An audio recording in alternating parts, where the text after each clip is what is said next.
오늘 영상은 코인과 퓨처스 거래를 처음 잡는 분도 흐름을 한 번에 꿰도록 5가지 핵심을 한 덩어리로 정리해 드립니다. 처음부터 끝까지 따라오시면 손이 먼저 움직이게 됩니다. 첫 번째는 초보도 그대로 따라만 하면 첫 거래까지 도착하는 쉬운 코인 거래 따라하기입니다. 가입부터 화면 세팅, 주문 넣는 동작까지 막히는 구간을 제 경험대로 가장 단순한 길로 안내합니다. 두 번째는 네이버 코인 커뮤니티에서 화제가 됐던 300만 원으로 1억 8천만 원을 만들었다는 중학생 단타 방식입니다. 전설처럼 들려도 핵심은 단순해서 그 구조만 뽑아 보여드리겠습니다. 세 번째는 거래할수록 피처럼 새는 거래 수수료를 최대한 할인받는 꿀팁입니다. 같은 매매라도 수수료 설정 하나로 수익 곡선이 달라지니 초반에 꼭 잡아두셔야 합니다. 네 번째는 AI를 활용해 하루 50만 원씩 매일 수익을 노리는 단타 접근입니다. 감으로 버튼 누르는 게 아니라 데이터와 체크리스트로 반복하는 습관을 만드는 방식입니다. 다섯 번째는 첫 거래 때 내 돈을 입금하지 않고도 가입 이벤트로 100달러를 받고 코인 거래를 시작하는 방법입니다. 공짜 연습 자금으로 시장 감각을 키우는 흐름까지 연결해 드리겠습니다. 먼저 초보 따라하기부터 감을 잡아드리면 거래소 앱을 켜고 한국어 설정을 맞춘 뒤 차트와 호가창을 동시에 보이게 배치합니다. 화면이 정리되면 매매는 절반이 끝난 겁니다. 그 다음은 주문 방식입니다. 시장가로 급하게 밀어넣는 습관보다 지정가로 원하는 가격을 찍고 기다리는 쪽이 초보에게 더 예측 가능합니다. 체결이 확인되면 익절과 정리 버튼 위치부터 익혀둡니다. 퓨처스를 할 때는 레버리지와 증거금 개념이 먼저입니다. 같은 돈이라도 배수를 올리면 포지션이 커지고 그만큼 청산가가 가까워집니다. 그래서 설정점 값을 먼저 보고 들어가는 습관이 중요합니다. 포지션을 잡기 전에는 항상 진입가, 청산가, 그리고 손익이 얼마 단위로 움직이는지부터 확인합니다. 이 숫자 3가지만 눈에 익으면 매매가 급격히 덜 무섭고 훨씬 계획적으로 바뀝니다. 중학생 단타 얘기는 자극적인 숫자보다 패턴이 본체입니다. 한 방을 노리기보다 짧은 파동을 여러 번 먹고 나오는 리듬, 그리고 들어갈 이유와 나올 이유를 미리 정해두는 방식이었습니다. 그 방식의 핵심은 거래 횟수보다 손절과 정리의 속도입니다. 맞으면 짧게 챙기고 틀리면 빨리 접는 단순한 규칙이 누적 수익을 만들었다는 포인트를 기억하시면 됩니다. 수수료 할인은 더 직관적입니다. 할인 적용이 된 계정으로 거래하느냐, 그냥 거래하느냐는 같은 달리기에서 신발을 벗고 뛰는 수준의 차이를 만듭니다. 그래서 고정 댓글에 할인 방법을 정리해 둔 겁니다. AI 단타는 예언이 아니라 정리 도구입니다. 뉴스와 변동성 후보를 빠르게 추려주고 내가 세운 조건을 체크리스트로 고정해주면 감정이 덜 끼어듭니다. 매매일기까지 자동으로 남기면 더 단단해집니다. 그리고 100달러 이벤트는 실전 연습장입니다. 내 돈을 넣지 않고도 주문을 넣어보고 포지션이 흔들릴 때 마음이 어떻게 움직이는지 체감할 수 있습니다. 공부 비용을 아끼는 구조라고 보시면 됩니다.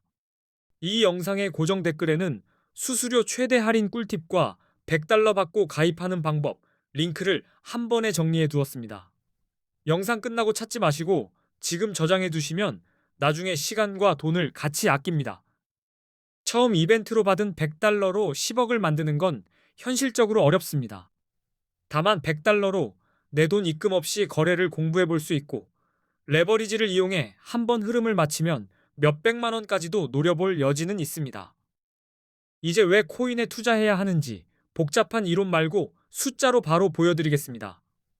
10년 전 같은 돈을 4군데에 담았다고 가정하면 지금 결과가 얼마나 벌어졌는지 선명해집니다.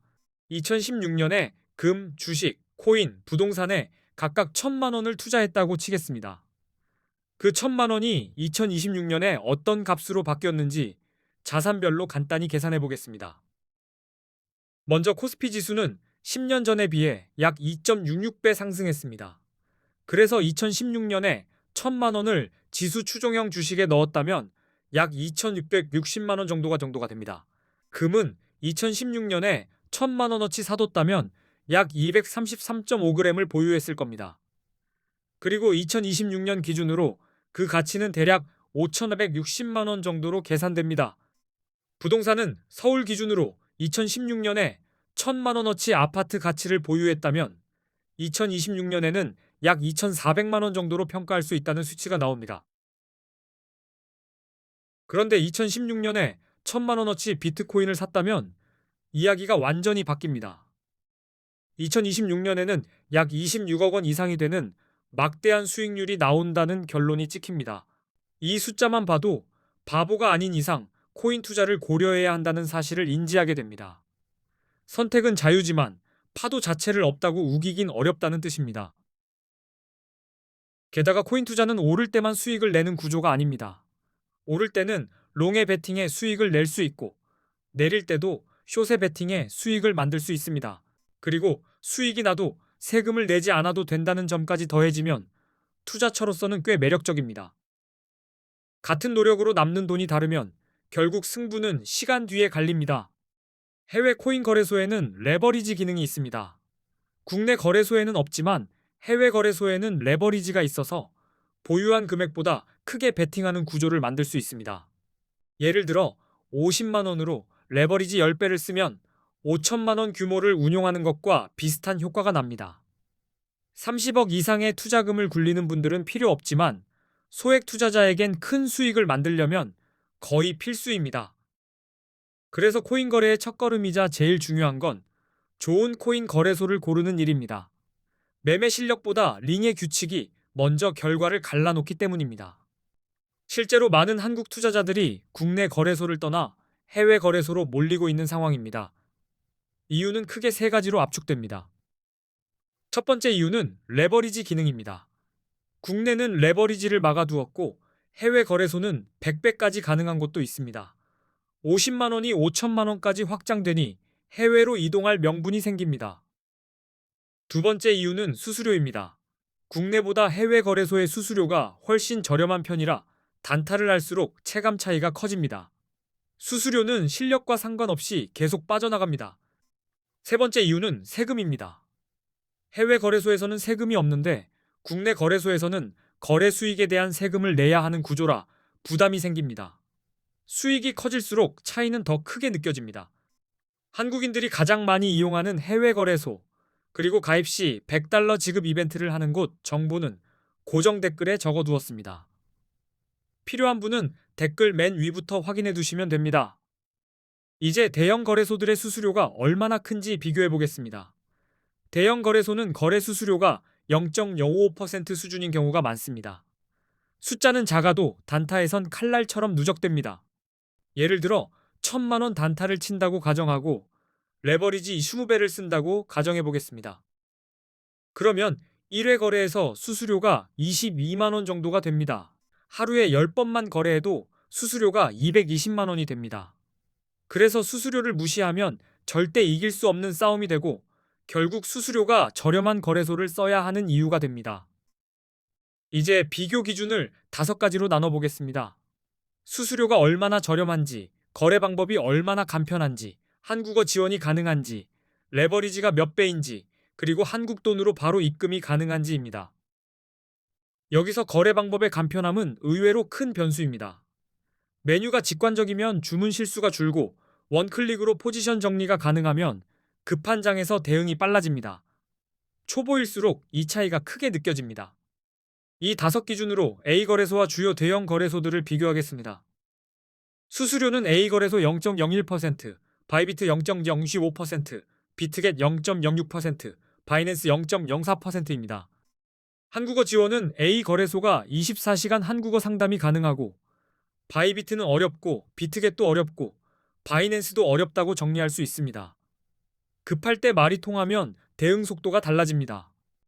레버리지는 A거래소 200배, 바이비트 100배, 비트겟 125배, 바이낸스 125배입니다.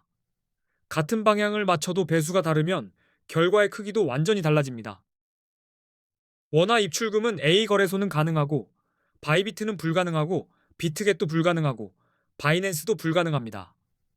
입금 동선이 짧으면 기회가 왔을 때 손이 빨라집니다. A거래소가 어디인지는 고정 댓글에 정보를 적어두었습니다.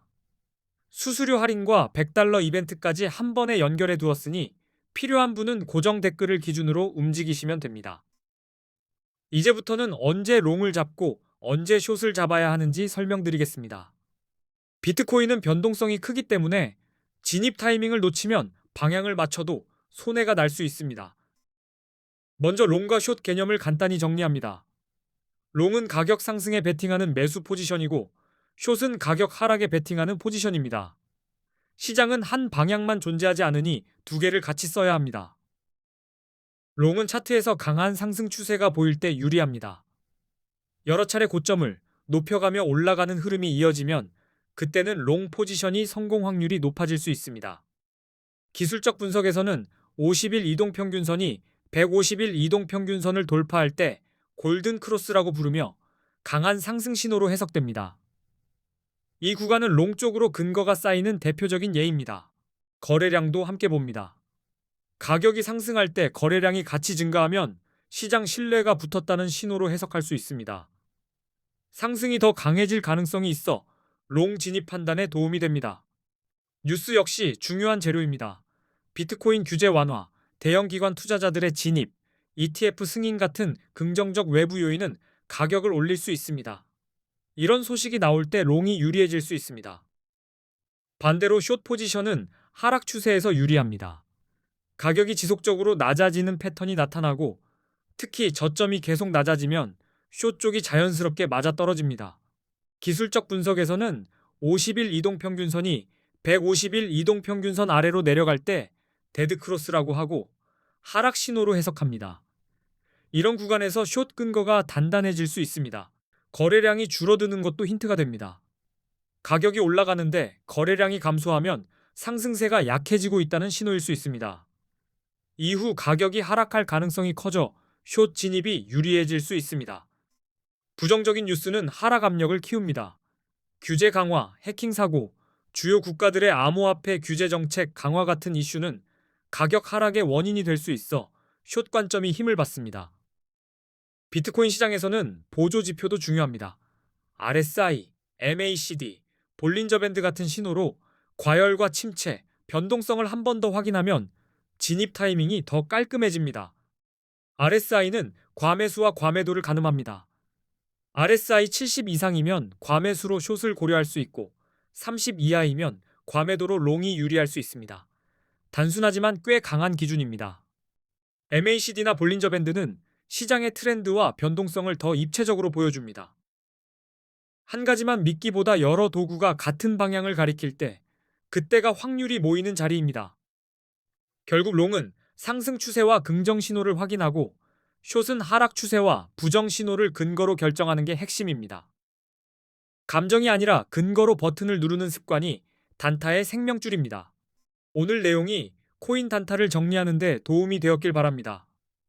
고정 댓글에는 수수료 최대 할인 꿀팁과 $100 이벤트 시작 방법을 모아뒀으니 그대로 따라가시면 시행착오가 크게 줄어듭니다. 앞으로도 실전에 바로 쓰이는 좋은 영상 계속 올리겠습니다.